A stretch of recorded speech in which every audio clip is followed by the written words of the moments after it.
Hola chicos, ¿qué tal? Esta es la primera sesión sobre hermenéutica y estética. La he denominado de esta manera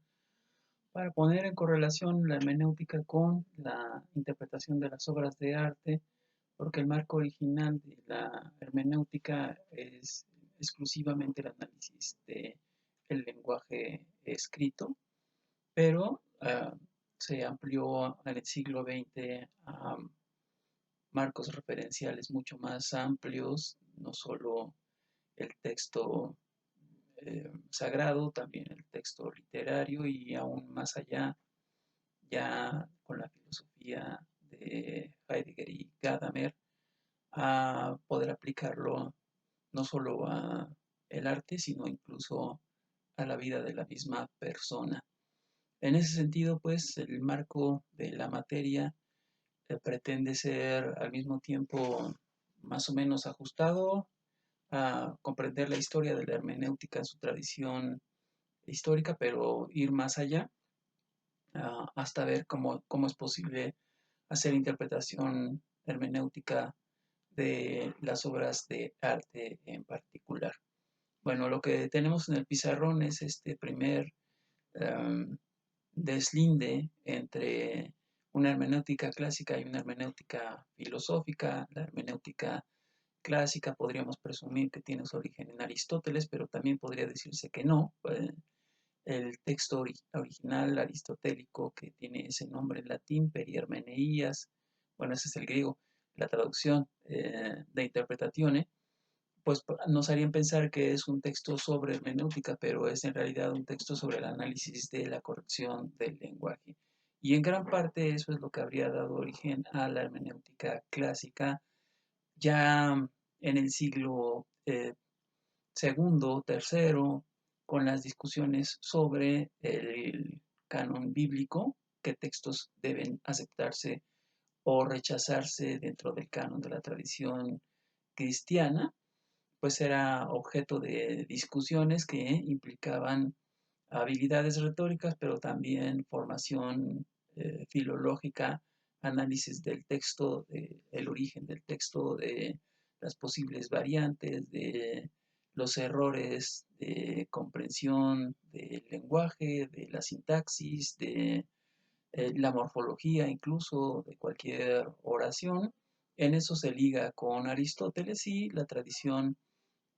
de la interpretación bíblica es ahí sin duda el pilar más fuerte de la llamada hermenéutica clásica. Entonces es un análisis de textos. Pero eso no significa que sea eh, el límite de la hermenéutica. Y tenemos del lado pues de la hermenéutica clásica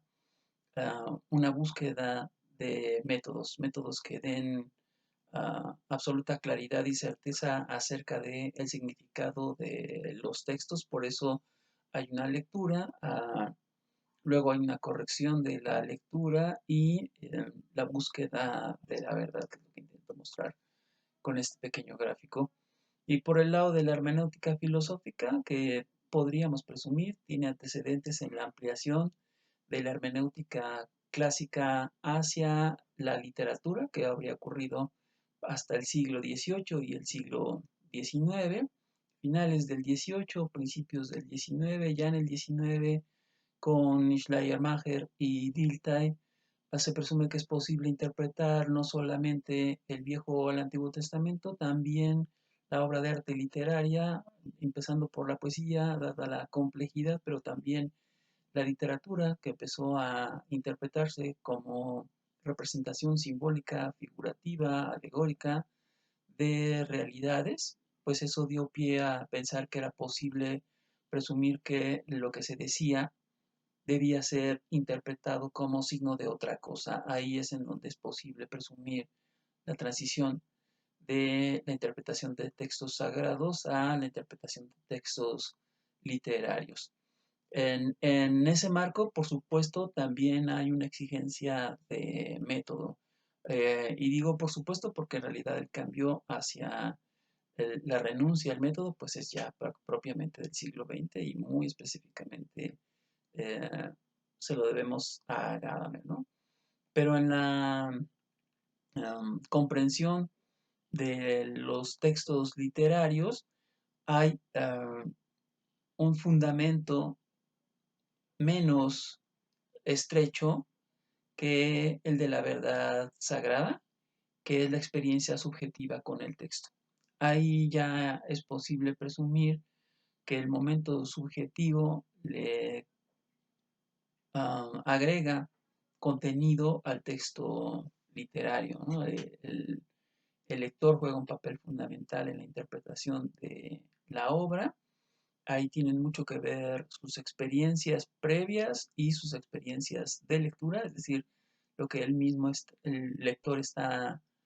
experimentando como vivencia cuando está leyendo y las correcciones que se hace, porque presume el lector que el texto significa algo, que va en cierta dirección, y conforme avanza en la lectura, corrige si es que ha cometido errores o reafirma si es que ha leído de acuerdo con su propia interpretación del texto correctamente, según va entendiendo el contenido del texto hasta que esto se convierte en una vivencia, lo que significaría, hablando exclusivamente de la interpretación literaria, pues que uno ha comprendido el texto y que uno ha quedado satisfecho con la lectura, es decir, que ha comprendido el contenido de la obra literaria. Esta división entonces no es ninguna división radical, por lo menos hasta finales del siglo XIX,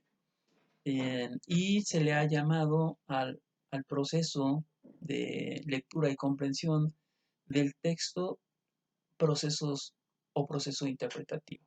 Y ahí tenemos varias formas de hablar de la interpretación, como un comentario. Simplemente yo quiero decir algo, algo que me hace pensar el texto que estoy leyendo, o algo que debiera tomarse en cuenta a la hora de leer el texto. Eso simplemente son complementos para la lectura. Exégesis, que es un término que pienso yo ha quedado restringido para la interpretación del texto sagrado, muy particularmente del Antiguo y el Nuevo Testamento, aunque podría emplearse también para el comentario y la explicación filológica o histórica de otros textos sagrados uh, de cualquier otra tradición cultural. Y estos dos términos alemanes que son fundamentales y que habremos de discutir